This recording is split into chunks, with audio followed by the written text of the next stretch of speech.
Used tires here, and these valve stems are going to get replaced.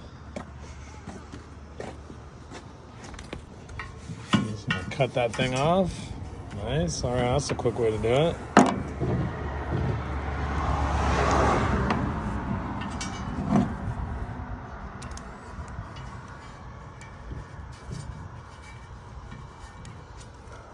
Little threaded tool there. Alright, better to spin it off on the back side. That's the easy way to do it.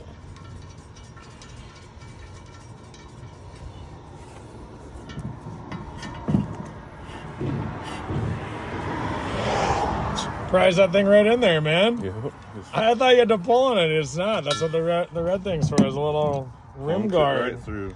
Pops right in there, man. Yeah. Nice. Simple as that.